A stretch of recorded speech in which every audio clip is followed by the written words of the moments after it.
नरेंद्र मोदी जी ने जो good governance दिया है इस कंट्री को, मैं कह सकता हूं वह अपने आप में इंडिपेंडेंट इंडिया में अनपैरेलल है। डेवलपमेंट और गुड गवर्नेंस का कोई भी मॉडल कितना भी मजबूत हो, इसका पता अच्छे दिनों में तो चलता है, मगर इसका असली टेस्ट तब होता है जब क्राइसिस हो, जब संकट हो। நண்பர்களே, மேம்பாடும் நல்லாட்சியும் மிகவும் அத்தியாவசியமானதாகும். நரேந்திர மோடி அவர்களுடைய ஈடு இணையற்ற மேம்பாட்டுக்கான திட்டங்கள், நல்லாட்சி, இதை பற்றி நாம் எப்பொழுது உணர முடியும் என்று சொன்னால் சாதாரண நாட்களில் அல்ல, பிரச்சனையான நாட்கள் வரும்பொழுதுதான் இந்த மேம்பாடு மற்றும் நல்லாட்சியை நாம் உணர முடியும். ग्लोबल पैंडेमिक कोरोना कोविड-19 का जिस इफिशिएंट और इफेक्टिव तरीके से हमारे प्राइम मिनिस्टर नरेंद्र मोदी जी ने मुकाबला किया है, बहनों भाइयों, मैं कह सकता हूं भारत के इतिहास में वह इनक्रेडिबल है और इंस्पायरिंग स्टोरी है अपने में। அதாவது கொரோனா காலகட்டத்திலே, கோவிட்-19 காலகட்டத்திலே மோடி அரசாங்கமானது எவ்வளவு சிறப்பாக செயல்பட்டு இருக்கிறது என்பது ஒரு எடுத்துக்காட்டாக திகழ்கிறது. हमने केवल इस कोविड पैंडेमिक पर ही काबू पाने में सफलता प्राप्त नहीं की है, बल्कि इसके इलाज के लिए मेक इन इंडिया वैक्सीन बनाने में भी हमारे देश के साइंटिस्ट ने कामयाबी हासिल की है। और यह वैक्सीन का उपयोग हम केवल अपने देशवासियों के लिए नहीं कर रहे हैं, बल्कि देश के दूसरे देशों में रहने वाले लोगों को भी यह वैक्सीन हम देने का काम कर रहे हैं, उनकी मदद कर रहे हैं। நாம் ஏதோ இந்த கொரோனாவுக்கு எதிராக மாத்திரம் போரிட்டு வரவில்லை. இந்த கொரோனாவுக்கு தடுப்பூசி கண்டுபிடிப்பதிலும் நாம் வெற்றி பெற்றிருக்கிறோம். அந்த தடுப்பூசி கூட வெறும் பாரத நாட்டு மக்களுக்காக அல்ல, மற்ற நம்முடைய நட்பு நாடுகளுக்காகவும் அந்த தடுப்பூசியை நாம் கொடுத்து வருகிறோம். और इस मोदी जी के इस डिसीजन की सारी दुनिया में सराहना हो रही है, क्योंकि बहनों भाइयों, आप जानते हैं हम लोग वसुधैव कुटुंबकम, the whole world is a family, इस कंसेप्ट में विश्वास करने वाले लोग हैं। इसलिए यदि हम अपना इलाज करते हैं, अपने देशवासियों का इलाज करते हैं, तो दुनिया के दूसरे देशों में रहने वालों का इलाज करने में भी हम पीछे नहीं रहते, वैसे ही अपने परिवार का सदस्य मानकर उनका भी इलाज करते हैं। நாம் இந்த கொரோனாவுக்கான தடுப்பூசி கண்டுபிடிப்பது, அது உபயோகப்படுத்துவதில்லை நம் நாட்டினுடைய சித்தாந்தம் வசுதைவ குடும்பகம், அதாவது உலகமே ஒரு குடும்பம் என்று எண்ணுகின்ற காரணத்தினாலே இதை பாரத நாட்டிற்காக மாத்திரம் நாம் பயன்படுத்தவில்லை, உலகத்தில் இருக்கின்ற பிற நாடுகளுக்காகவும் இதை நாம் பயன்படுத்த தருகிறோம். इकोनॉमी कोविड पैंडेमिक के दौरान पूरी तरह से जाम हो गई थी, लेकिन इस इकोनॉमी को गति देने का काम यदि किसी ने किया है तो हमारे प्रधानमंत्री ने दिया है। और कोई गरीब भूखा न सोए, इसलिए 1.70 लाख करोड़ की लागत से प्रधानमंत्री गरीब कल्याण योजना भी चलाकर मोर देन 80 करोड़ लोगों की हेल्प करने का काम यदि किसी ने किया है तो हमारे प्राइम मिनिस्टर नरेंद्र मोदी ने किया है। இந்த கொரோனா நோயினால் நம்முடைய சுகாதாரம் கெட்டது மாத்திரமல்ல, இந்த நாட்டினுடைய பொருளாதாரமும் பாதிக்கப்பட்டு இருக்கிறது.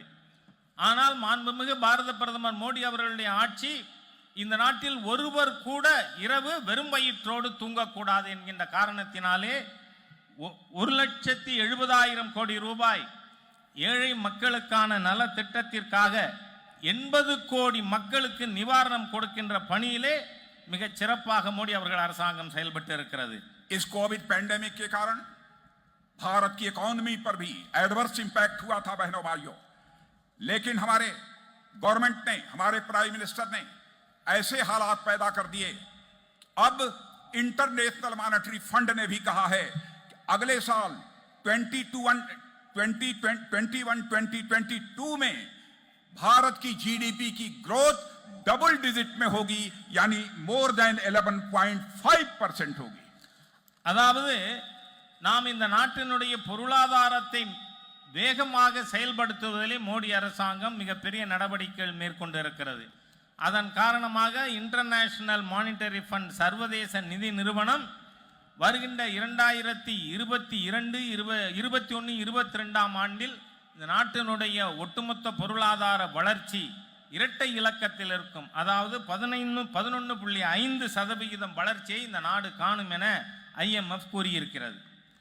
After this COVID pandemic, we are going to write India's next growth story, and foreign investment is also increasing day by day in our country. Due to this, stock market is also jumping. Not only jumping, but stock market jallikattu kar raha hai, jallikattu kar raha hai. அதாவது இந்த Covid காலகட்டத்தில் கூட இந்த நாட்டினுடைய பொருளாதாரம் ஒரு புதிய வளர்ச்சி கதையை பார்த்து கொண்டிருக்கிறதுனா, இந்த நாட்டிற்கு அந்நிய மூலதனமானது மிக வேகமாக வந்து கொண்டிருக்கிறது. நம்முடைய பங்கு சந்தை அது மிக வேகமாக வளர்கிறது என்பது மாத்திரமல்ல, அது ஒரு ஜல்லிக்கட்டு காளை போல வேகமாக ஓடிக்கொண்டிருக்கிறது. रूरल इकोनॉमी को भी बूस्ट देने के लिए हमारी गवर्नमेंट ने कई स्टेप्स लिए हैं. मैं जानता हूं यहां पर जितने भी हमारे नौजवान आए हैं, इसमें 80% नौजवान फार्मर्स फैमिली के रहने वाले हैं. इसलिए फार्मर्स को ध्यान में रखते हुए बहनों भाइयों, कई मेजर स्टेप्स हमारी गवर्नमेंट ने लिए हैं. प्रधानमंत्री किसान सम्मान निधि के अंतर्गत हर फार्मर के अकाउंट में 6,000 रुपीज पर ईयर डालने का काम यदि किसी ने किया है तो हमारे प्राइम मिनिस्टर नरेंद्र भाई मोदी ने किया है. ஊரக பொருளாதாரத்தை வளர்க்கின்ற விதத்திலும் மோடி அவர்களுடைய அரசாங்கமானது செயல்பட்டு கொண்டிருக்கிறது. இதில் விவசாயிகளுக்காக மிகப்பெரிய பல திட்டங்களானது கொண்டு வரப்பட்டிருக்கிறது. இங்கு கூட 80% பேர் நீங்கள் கிராம பகுதியிலிருந்து வந்தவர்களாக இருப்பீர்கள். விவசாயிகளுக்கு உதவுவதற்காக விவசாயிகள் நிதியானது ஆண்டுக்கு 6,000 ரூபாய் ஒவ்வொருவர் கணக்கிலும் செலுத்தப்படுகிறது. हर गरीब के घर में हम टॉयलेट बना रहे हैं, बड़ी संख्या में टॉयलेट्स बन गए हैं. हर व्यक्ति को जिसके पास अपने पास पक्का मकान नहीं है उसको पक्का मकान भी मुहैया कराने का काम कर रहे हैं. और इतना ही नहीं, हम गांव की इकोनॉमी को डेवलप करने के लिए वहां पर पक्की सड़कें भी बनाने का काम तेजी के साथ कर रहे हैं. நாட்டிலே எவர் வீட்டிலே கழிவறைகள் இல்லையோ அவர்கள் வீட்டுக்கு கழிவறை, யாருக்கெல்லாம் பக்கா வீடுகள் இல்லையோ அவர்களுக்கெல்லாம் பக்கா வீடுகள், அதோடு மட்டுமல்ல ஒவ்வொரு கிராமத்திற்கும் நல்ல சாலைகள் ஆகியவை அரசாங்கமானது இப்பொழுது செயல்படுத்தி கொண்டிருக்கிறது. हमारे प्राइम मिनिस्टर का यह रिजॉल्व है, संकल्प है कि हम आगामी कुछ ही वर्षों के अंदर अपने देश की फार्मर्स की इनकम को 2 गुना 2.5 गुना 2.5 टाइम्स समझो बढ़ा देंगे. यह उनका संकल्प है. इसीलिए हमारे प्राइम मिनिस्टर ने एग्रीकल्चर पर स्पेशल फोकस किया है और फार्मर्स की इनकम को बढ़ाने के लिए वैल्यू एडिशन पर भी जोर दिया है और बड़े स्ट्रक्चरल रिफॉर्म्स भी किए हैं. இந்த நாட்டிலே விவசாயிகள் வாழ்வு முன்னேற வேண்டும் என பிரதம மந்திரி மோடி அவர்கள் உறுதிப்பாடு எடுத்துள்ளார்கள். ஆகவே விவசாயிகளுடைய வருமானத்தை 2 மடங்கு 2.5 மடங்கு ஆக்குவதற்கான பல்வேறு நடவடிக்கைகள் மேற்கொள்ளப்பட்டிருக்கிறது. இதற்காக விவசாயிகள் கட்டமைப்பிலே சீர்திருத்தங்களை இந்த அரசாங்கம் கொண்டு வந்து கொண்டிருக்கிறது. देश के हर नागरिक की जरूरतों को पूरा करना यह किसी भी गवर्नमेंट की मॉरल रिस्पांसिबिलिटी होती है. मैं अपनी गवर्नमेंट के बिहाफ में एश्योर करना चाहता हूं तमिलनाडु की जनता को कि हम हर परिवार की जो आवश्यकताएं हैं, जरूरतें हैं, उनको हम पूरा करेंगे. ஒவ்வொரு குடிமகனுடைய அத்தியாவசிய தேவைகளை பூர்த்தி செய்வது என்பது ஒவ்வொரு அரசாங்கத்தினுடைய கடமையாகும். ஆகவே இங்க இருக்கின்ற மக்களுக்கு, தமிழக மக்களுக்கு நான் ஒரு உறுதியளிக்க விரும்புகிறேன். ஒவ்வொரு குடும்பத்தினுடைய தேவைகளும் அத்தியாவசிய தேவைகள் பூர்த்தி செய்யப்படும். जल जीवन मिशन के अंतर्गत हर घर में नल ले जाएंगे और इस देश के हर घर में नल होगा और नल से हम जल उसको उपलब्ध कराने का काम करेंगे. यह भी हमारी सरकार का संकल्प है. 3 करोड़ परिवारों में अब तक हम दे चुके हैं. आगे यह काम 2 वर्षों के अंदर हम पूरा करेंगे. அதாவது இந்த அரசாங்கத்தினுடைய உறுதிப்பாடு ஜல் ஜீவன் மிஷன் என்கின்ற குடிநீர் திட்டத்தின் மூலமாக ஒவ்வொரு வீட்டுக்கும் குழாய், ஒவ்வொரு குழாயிலும் குடிநீர். இந்த திட்டத்தின் மூலம் இதுவரை 3 கோடி குடும்பங்களுக்கு குடிநீர் இணைப்பு தரப்பட்டிருக்கிறது. விரைவிலேயே அனைவரது குடும்பத்திற்கும் குடிநீர் இணைப்பு கொடுக்கப்படும். और रूरल और अर्बन इंफ्रास्ट्रक्चर पर भी मोर देन 100 लाख करोड़ हम स्पेंड करने जा रहे हैं, हम खर्च करने जा रहे हैं. और मैं अपने तमिलनाडु के दोस्तों को यह जानकारी देना चाहता हूं, the construction of the Salem Chennai Expressway will also begin in 2021-2022.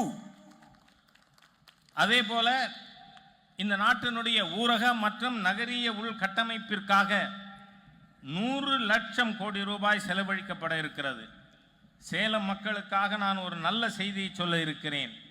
Salem Bengaluru சாலை விஸ்தரிப்பு பணி இந்த 2021-22 மேற்கொள்ளப்படும். मेरे ब्रदर्स एंड सिस्टर्स, हम पॉलिटिक्स यदि करते हैं तो केवल गवर्नमेंट बनाने के लिए हम पॉलिटिक्स नहीं करते हैं. हम पॉलिटिक्स करते हैं तो इस कंट्री को बनाने के लिए, देश बनाने के लिए हम पॉलिटिक्स करते हैं. நண்பர்களே, நாம் அரசியல் நடத்துவது என்பது அதிகாரத்திற்கு வருவதற்காக, ஓட்டு வாங்குவதற்காக மாத்திரமல்ல. நாம் அரசியல் நடத்துவது என்பது இந்த நாட்டினை நிர்மாணிப்பதற்காக. आपको जानकारी होगी, डिफेंस मिनिस्टर होने के नाते आपको जानकारी देना चाहता हूं, हमारे प्राइम मिनिस्टर ने 2 स्टेट्स में डिफेंस कॉरिडोर खोलने का फैसला किया. तो उन 2 स्टेट्स में एक हमारा स्टेट उत्तर प्रदेश है और दूसरा कोई स्टेट यदि प्राइम मिनिस्टर ने चूज किया है तो दैट इज तमिलनाडु. मेरे बहनों भाइयों, இந்த நாட்டினுடைய பாதுகாப்பு அமைச்சர் என்கின்ற முறையிலே உங்களுக்கு ஒரு தகவல் தெரிவிக்க விரும்புகிறேன். 2 பாதுகாப்பு வழித்தடங்களானது இந்த நாட்டிற்கு கொடுக்கப்பட்டு இருக்கிறது, டிஃபென்ஸ் காரிடியர். அந்த 2ல ஒன்று என்னுடைய மாநிலமான உத்தரப்பிரதேசத்தில் இருக்கிறது. மாண்புமிகு பாரத பிரதமர் மற்றொரு மாநிலத்தை தெரிவு செய்யும் பொழுது எதை தெரிவு செய்திருக்கிறார் தெரியுமா? தமிழகத்தை தெரிவு செய்திருக்கிறார்கள். और जो डिफेंस कॉरिडोर तमिलनाडु में बन रहा है उसका एक नोड सेलम में भी है. और मैं आपको जानकारी देना चाहता हूं, 8,000 करोड़ का इन्वेस्टमेंट प्लान्ड है आपके तमिलनाडु डिफेंस कॉरिडोर में. और अब तक 21 प्राइवेट गवर्नमेंट कंपनी और 3 PSUs ने 1,140 करोड़ रुपए का इन्वेस्टमेंट कर दिया है. அதாவது இந்த பாதுகாப்பு வழித்தடங்களுக்காக தெரிவு செய்யப்பட்டிருக்கின்ற நகரங்களிலே ஒன்றானது சேலம் மாநகரமாகும். இதுவரை இந்த டிஃபென்ஸ் காரிடியருக்கு 8,000 கோடி ரூபாயிலே திட்டமிடப்பட்டு இதுவரை 21 தனியார் கம்பெனிகளும் 3 அரசு நிறுவனங்களும் 1,140 கோடி ரூபாய் இதுவரை மூலதனம் செய்துள்ளது. हम अनएम्प्लॉयमेंट की प्रॉब्लम को रिजॉल्व करना चाहते हैं. देश के हर नौजवान को जो काम करना चाहता है उसके हाथों को हम काम देना चाहते हैं, हम उसको रोजगार देना चाहते हैं. इतना ही नहीं, हम अपने देश के नौजवानों को जॉब सीकर ही नहीं बनाना चाहते, अपने देश के नौजवानों को जॉब क्रिएटर बनाना चाहते हैं. இந்த நாட்டிலே இருக்கின்ற ஒவ்வொரு இளைஞர்களுக்கும் வேலை வாய்ப்பு கிடைக்க வேண்டியது அவசியம். ஆனால் நம் நாட்டில் இருக்கின்ற இளைஞர்களை வெறும் வேலை தேடுபவர்களாக இல்ல, வேலைகளை உருவாக்குபவர்களாக மாற்ற விரும்புகிறோம். मुद्रा योजना के माध्यम से मिनिमम रेट ऑफ इंटरेस्ट पर विदाउट कोलेटरल सिक्योरिटी देश के नौजवानों को हम लोन मुहैया करा रहे हैं. सबसे ज्यादा लोन यदि लेने का काम कहीं के नौजवानों ने किया है तो तमिलनाडु के नौजवानों ने किया है. मैं नौजवान भाइयों, मैं आपको सल्यूट करता हूं, आप सभी का अभिनंदन करता हूं. அதாவது சுய வேலை வாய்ப்பை உருவாக்குவதற்காக முத்ரா வங்கி கடன் திட்டம் மூலம் மிக குறைந்த வட்டியிலே எவ்விதமான அடமானமும் இல்லாது கடன் கொடுப்பதற்கான ஏற்பாட்டினை நாம் மேம்படுத்தி இருக்கிறோம். அதிலே மிக அதிகமாக கடன் பெற்றிருப்பவர்கள் தமிழ்நாட்டை சேர்ந்தவர்கள். ஆகவே தமிழ்நாட்டு இளைஞர்களுக்கு நான் என்னுடைய பாராட்டுதல்களை தெரிவித்துக் கொள்கிறேன். Here only in Tamil Nadu the unemployed youth has taken approximately 33,807 crore rupees as loan. தமிழ்நாட்டில் மாத்திரம் வேலையில்லாத இளைஞர்கள் 33,807 கோடி ரூபாய் கடனாக பெற்றிருக்கிறார்கள். आप जानते हैं कि इसका सबसे ज्यादा लाभ यदि किसी को मिलता है MSMEs, इनको मिलता है, वीमेन एंटरप्रेन्योर को मिलता है. और 31 नवंबर 2020 का तक कुल 22.53 करोड़ लोन दिए गए, जिसमें से 15.75 करोड़ लोन वोमन एंटरप्रेन्योर को दिए गए. தமிழகத்திலே அதிகமாக இதில் கடன் பெற்றவர்கள் மாத்திரமல்ல, இந்த முத்ரா வங்கி கடன் திட்டத்தின் மூலமாக அதிகமாக பலன் பெற்றிருப்பது சிறு குறு தொழில்கள். அதிலும் பெண் தொழில் முனைஞர்கள் மிக அதிகமாக பலன் பெற்றிருக்கிறார்கள். 31 நவம்பர் 2020 வரை 22.53 கோடி ரூபாய் கடன் அளிக்கப்பட்டிருப்பதில் 15.75 கோடி ரூபாய் கடனானது பெண் தொழில் முனைஞர்களுக்கு கொடுக்கப்பட்டிருக்கிறது என்பதை நான் பெருமிதத்தோடு தெரிவித்துக் கொள்கிறேன். आत्मनिर्भर भारत इस योजना के तहत 20 लाख करोड़ रुपए का पैकेज गवर्नमेंट ने घोषित किया है. इसके पीछे पर्पज है इकोनॉमी को भी बूस्ट देना, लेकिन हम इस सच्चाई को जानते हैं इकोनॉमी को बूस्ट यदि मिलेगा तभी जबकि हमारे अनएम्प्लॉयड यूथ को जॉब मिलेगा. அதே போல சுயசார்பு இந்தியா திட்டத்தின் கீழ் 20 லட்சம் கோடி ரூபாய்க்கான பேக்கேஜ் கொடுக்கப்பட்டு இருக்கிறது. இந்த சுயசார்புள்ள இந்தியாவாக நாடு மாற வேண்டுமானால் ஏதோ ஏற்கனவே இருக்கின்ற தொழில்துறைகள் அல்ல, இளைஞர்களுக்கு நாம் வேலை வாய்ப்பு கொடுப்பதன் மூலமாகவே இதை நாம் அடைய முடியும். पहले राजीव गांधी जी कहा करते थे, former prime minister Rajiv Gandhi ji कहा करते थे कि 100 पैसा वहां से भेजते हैं लेकिन नीचे 13 पैसा पहुंचता है. जैसे लगता था प्रधानमंत्री लाचार हों, लेकिन हमारे प्राइम मिनिस्टर नरेंद्र मोदी ने इस चैलेंज को स्वीकार किया और आज यदि 100 पैसा हम दिल्ली से भेजते हैं तो आपके अकाउंट में 100 का 100 पैसा पहुंचता है. बहनों भाइयों, एक पैसा भी कम नहीं होता. முன்னாள் பிரதமர் ராஜீவ் காந்தி அவர்கள் சொன்னார், நான் டெல்லியிலிருந்து 100 பைசா அனுப்பினால் வெறும் 13 பைசா தான் மக்களுக்கு போய் சேர்கிறது. பிரதம மந்திரி பாருங்க எவ்வளவு இது பற்றி அக்கறை இல்லாமல் இருந்திருக்காரு. ஆனால் இன்னைக்கு நரேந்திர மோடி அவர்கள் ஆட்சியிலே டெல்லியிலிருந்து 100 பைசா அனுப்பினால் 100 பைசாவும் மக்களுடைய கணக்கிலே போய் சேர்கிறது. यह डिजिटाइजेशन का करिश्मा है, यह डिजिटल इंडिया का करिश्मा है कि करप्शन को भी हमने काफी हद तक मिनिमाइज किया है. आयुष्मान भारत योजना के अंतर्गत बहनों भाइयों 5 लाख रुपए तक मुफ्त इलाज बिना एक पैसे का हम सारे देश के लोगों को मुहैया कराएंगे और तेजी से इस दिशा में हम आगे बढ़ रहे हैं. प्रतिवर्ष 5 लाख रुपया मुफ्त में इलाज. அதே போல இன்றைக்கு இதெல்லாம் எப்படி சாத்தியமானது என்று சொன்னால் டிஜிட்டல் இந்தியாவின் காரணமாகத்தான் ஆயிருக்கிறது. இதன் மூலமாக ஊழல் குறைந்திருக்கிறது. அதே போல நாம் இந்த திட்டங்களை மக்களுக்கு எடுத்து செல்வதன் மூலமாக நல்லதொரு நிர்வாகத்தை தர முடியும். तमिलनाडु के मदुरई में एम्स खुलने जा रहा है. इसके लिए 1246 करोड़ रुपए दिए जा चुके हैं और 6 नए मेडिकल कॉलेज खुलने हैं और 3 और खुलने जा रहे हैं इसी तमिलनाडु में. बहनों भाइयों, हमारी गवर्नमेंट ने तमिलनाडु के डेवलपमेंट के लिए इस सीमा तक जाकर ध्यान दिया है. தமிழ்நாட்டினுடைய மேம்பாட்டிற்காக முன்னேற்றத்திற்காக மதுரையிலே எய்ம்ஸ் மருத்துவமனையானது 1246 கோடி ரூபாயிலே வர இருக்கிறது. அதோடு மட்டுமல்ல, இதுவரை 6 மெடிக்கல் காலேஜ் திறக்கப்பட்டிருக்கு. இன்னும் 3 மெடிக்கல் மருத்துவ கல்லூரிகள் துவங்கப்பட இருக்கின்றன. तमिलनाडु का डेवलपमेंट करना मैं आपको from inner core of my heart या एश्योर करना चाहता हूं. हमारी गवर्नमेंट का कमिटमेंट, हम अपने इस कमिटमेंट को पूरा करेंगे चाहे हमें जितना भी पैसा खर्च क्यों न करना पड़े. सेंट्रल रिसोर्सेज से पहले स्टेट गवर्नमेंट को 32% मिलता था, लेकिन हमारे प्राइम मिनिस्टर ने स्टेट शेयर को बढ़ाकर 32 से बढ़ाकर 42% कर दिया है और तमिलनाडु को 5,42,000 करोड़ रुपया पहली बार मिला है, जबकि यूपीए के लास्ट 5 ईयर में केवल 94,540 करोड़ रुपया मिला है. முன்னேற்றம் என்று வரும்பொழுது தமிழ்நாட்டினுடைய थिंग्स आर क्लियर ना? Yes, very clear. முன்னேற்றம் என்று வரும்பொழுது தமிழ்நாட்டை எல்லா விதத்திலும் முன்னேற்றுவதற்காக மத்திய அரசு உதவிகளை செய்து வரும். தமிழகத்தில் இதுவரைக்கும் நாம் மாநிலங்களுக்கு நிதி ஒதுக்கீடு 32% இருந்ததை மோடி அவர்களுடைய அரசாங்கம் 42% அதிகரித்திருக்கிறது. அது மாத்திரமல்ல, கடந்த 6 ஆண்டுகளில் தமிழ்நாட்டுக்கு நாம் 5,42,000 கோடி ரூபாய் நிதி ஒதுக்கி இருக்கிறோம்.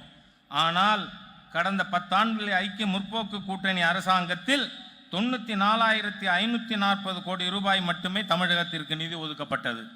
बहनों भाइयों, हमारी गवर्नमेंट फ्रीडम फाइटर्स जो थे, जिन्होंने आजादी दिलाने में स्ट्रगल किया है, उनका सम्मान कर रही है. हम आजादी की 75th ईयर्स सेलिब्रेट करने जा रहे हैं. कई गवर्नमेंट ने कार्यक्रम तय किए हैं, डिटेल में नहीं जाना चाहूंगा, लेकिन चाहे चंद्रशेखर आजाद हो, सरदार भगत सिंह हो, चाहे खुदीराम बोस हो, चाहे सुब्रमण्यम स्वामी हो और चाहे पसुमपोन मुथुराम लिंगा थेवर हो, उनके सैक्रिफाइसेस को भारत कभी भूल नहीं सकता है।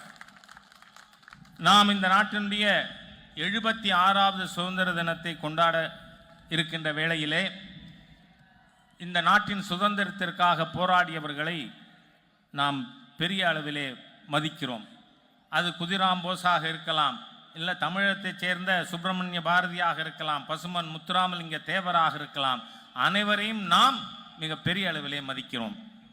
जब मैं नेशनल प्रेसिडेंट था बीजेपी का, उस समय में पसुमपोन मुथुराम लिंग थेवर के रामनद में स्थित मेमोरियल पर मैं गया था और मैं आपको यकीन दिलाना चाहता हूं, मथुराम लिंगा थेवर जी के कंट्रीब्यूशन को हम केवल तमिलनाडु तक ही नहीं रहनेंगे, बल्कि सारे देश में हम उनके मैसेज को ले जाएंगे, उनके संदेश को ले जाएंगे। நான் பாரதிய ஜனதா கட்சியினுடைய தலைவராக இருக்கும் பொழுது ராமநாதபுரத்தில் பசுமன் முத்துராமலிங்க தேவர் அவர்களுடைய நினைவிடத்திற்கு சென்றிருக்கிறேன்.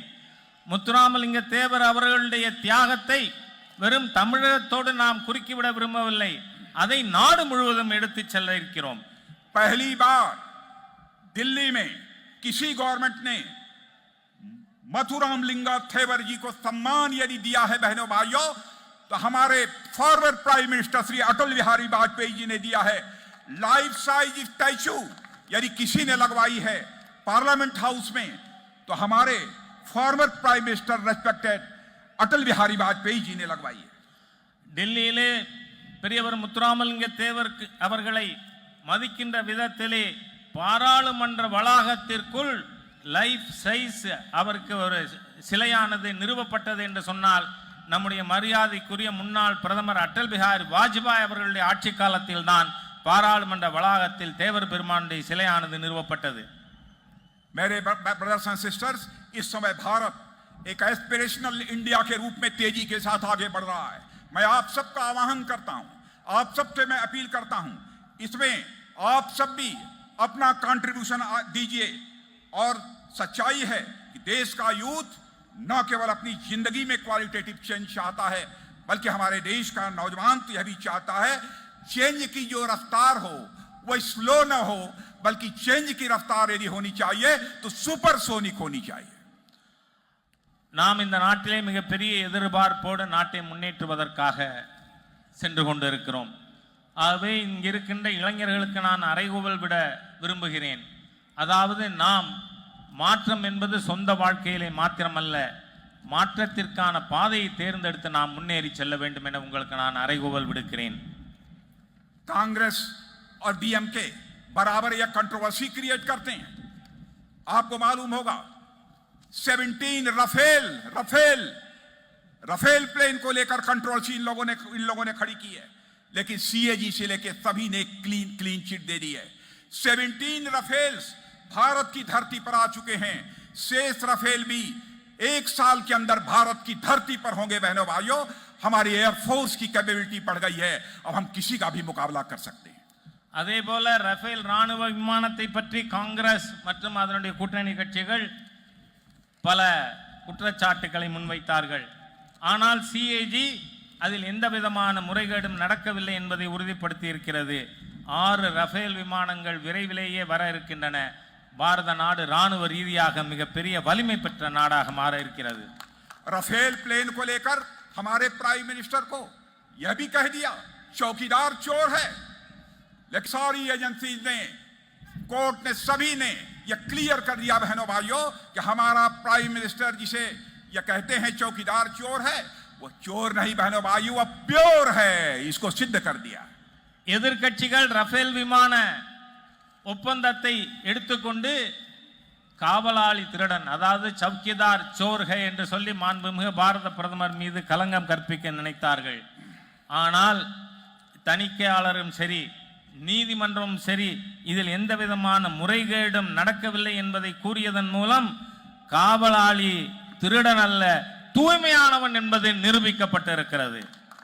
तमिलनाडु की धरती धन्य। मैं आपको याद दिलाना चाहता हूं, डॉक्टर एपीजे अब्दुल कलाम जैसे साइंटिस्ट को आदरणीय अटल बिहारी वाजपेयी ने भारत का प्रेसिडेंट बनाया। क्या यह तमिलनाडु का सम्मान नहीं था? इतना ही नहीं, उन्हें फार्मर जब उन्होंने प्रेसिडेंट बनाया, बहुत सारे लोगों ने इधर उधर की बात की थी, और आपने देखा एक आदर्श प्रेसिडेंट के रूप में उन्होंने इस देश का नाम रोशन किया है। மாண்புமிகு பாரத பிரதமராக இருந்த வாஜ்பாய் அவர்கள் தமிழகத்தைச் சேர்ந்த, இதை தமிழ் மண்ணிலே சொல்ல விரும்புகிறேன், டாக்டர் ஏபிஜே அப்துல் கலாம் அவர்களை இந்த நாட்டினுடைய குடியரசுத் தலைவராக நியமித்தார்கள். அவர் ஒரு உதாரணமான குடியரசுத் தலைவராக திகழ்ந்தார். இது தமிழகத்தை பெருமைப்படுத்துகின்ற ஒரு செயல்பாடு இல்லையா? और आपको इस बात की जानकारी होगी, हमारे आदरणीय अटल बिहारी वाजपेयी का तमिलनाडु के साथ क्या रिश्ता था। बहनों भाइयों, तमिलनाडु के प्रति उनके दिल में कितना प्यार था। आपको जानकारी है कि 1974 में जब उस समय की कांग्रेस सरकार ने कच्चा थीवू आइलैंड श्रीलंका के लिए छोड़ दिया था, तो अटल जी ने देश के पहले नेता हैं जिन्होंने इस आइलैंड को सीड करने के निर्णय को कंडेम किया था। और इतना ही नहीं, उन्होंने सुप्रीम कोर्ट तक भी जाने की बात संसद में कही थी। அதாவது வாஜ்பாய் அவர்களுக்கு தமிழகத்தோடு எம்மாதிரியான உறவு இருந்தது என்பதை பற்றி உங்களுக்கு நான் குறிப்பிட விரும்புகிறேன். அன்றைய 1974 அன்றைய மத்திய அரசு கச்சத்தீவினை இலங்கைக்கு தாரை வார்த்து தந்த பொழுது அதை கண்டித்தது மாத்திரமல்ல, அதற்கு எதிராக உச்சநீதிமன்றத்திற்கும் வாஜ்பாய் அவர்கள் சென்றார்கள். बीजेपी इस बात को कभी भूल नहीं सकती है कि पहली बार सेंटर में जब अटल जी की गवर्नमेंट बनी थी तो किसी ने होल हार्टेडली पहली बार सपोर्ट देने का काम किया था। इसी तमिलनाडु की डॉक्टर पुरुतची थलवी जया अम्मा ने ही अटल बिहारी वाजपेयी जी को अपना सपोर्ट दिया था। ஒரு விஷயத்தை தமிழகம் மறந்திருக்க முடியாது. முதலில் 1998 தேசிய ஜனநாயக கூட்டணி அமைத்த பொழுது பாரத தேசத்தில் முதலாக யார் அதற்கு ஆதரவு கொடுத்து அதில் இணைந்தார்கள் என்று சொன்னால் நம்முடைய தமிழகத்தைச் சேர்ந்த புரட்சி தலைவி அம்மா அவர்கள்தான். मैं तमिलनाडु की जनता को विश्वास दिलाना चाहता हूं ऑन बिहाफ ऑफ बीजेपी। मेरे बहनों भाइयों, यहां पर यदि एआईएडीएमके और बीजेपी अलायंस के आप गवर्नमेंट यदि बनाते हैं तो हमारी सरकार उनके और एमजीआर के माने अम्मा और एमजीआर के जो भी आइडियल्स और आइडियाज हैं उन पर कदम रखते हुए ही काम करेगी और आगे बढ़ेगी। நான் தமிழக மக்கள் அனைவருக்கும் ஒரு நம்பிக்கை ஊட்ட விரும்புகிறேன். பாரத தேசத்தை தலைமையேற்று நடத்தி கொண்டிருக்கின்ற நாம் தமிழகத்திலே மரியாதைக்குரிய எம்ஜிஆர் அவர்கள் மற்றும் அம்மா அவர்களுடைய செயல் திட்டங்களை ஏற்று இங்கு செயல்படுத்தி கொண்டிருப்போம்.